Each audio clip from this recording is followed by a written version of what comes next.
تناقلت مواقع ومنصات جزائرية موالية للنظام الجزائري خبر خروج الآلاف من أبناء الشعب الصحراوي اليوم في مخيمات اللاجئين الصحراويين بمدينة تندوف الجزائرية في مظاهرات شعبية واسعة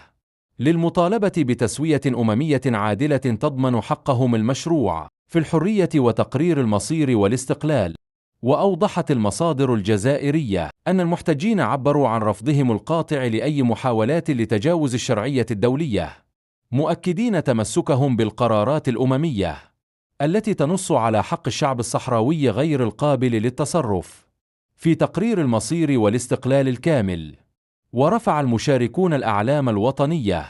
ورددوا شعارات تؤكد رفضهم لأي حلول تتنافى مع قرارات الأمم المتحدة ومبدأ تصفية الاستعمار،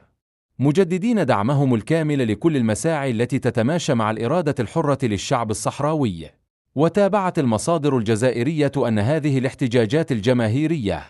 تأتي عقب تقديم جبهة البوليساريو مقترحا موسعا إلى الأمين العام للأمم المتحدة لإعادة إطلاق العملية السياسية على أسس تستند إلى الشرعية الدولية. وأعقب ذلك اعتراض رسمي للجبهة على المسودة الأمريكية الجديدة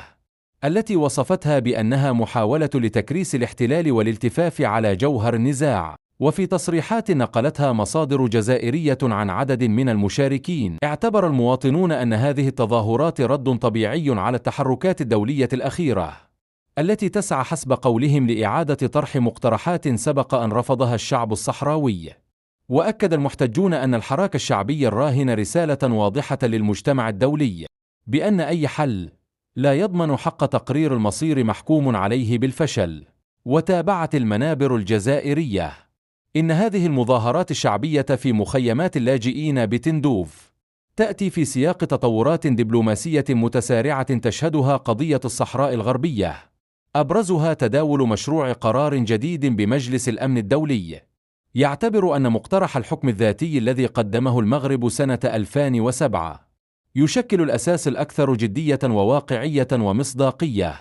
من أجل التوصل إلى حل سياسي دائم ومقبول من جميع الأطراف بحسب ما أوردته وسائل إعلام دولية. وتتواصل في نيويورك المشاورات بين أعضاء مجلس الأمن حول المسودة الأمريكية لمشروع القرار المتعلق بتمديد ولاية بعثة الأمم المتحدة المينورسو. وفي هذا السياق أصدرت جبهة البوليساريو بياناً أكدت فيه مجدداً رفضها لأي مقاربة تقيد حق الشعب الصحراوي في تقرير المصير تفرض إطاراً مسبقاً للمفاوضات قبل تحديد نتائجها النهائية. من جانبها نقلت مصادر دبلوماسية لوسائل إعلام محلية أن الجزائر قد تمتنع عن التصويت في حال تضمن القرار الأممي خياراً واحداً يكرس السيادة المغربية على الصحراء الغربية دون أن يشمل باقي الخيارات المعترف بها دولياً، ومنها الاستفتاء على تقرير المصير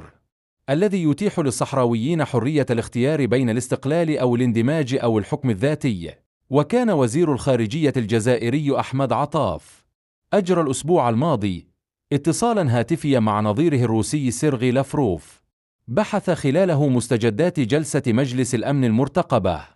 بشأن ما وصفته الخارجية الجزائرية بقضية تصفية الاستعمار في الصحراء الغربية التي ينتظر أن يصدر بشأنها قرار رسمي قبل نهاية الشهر.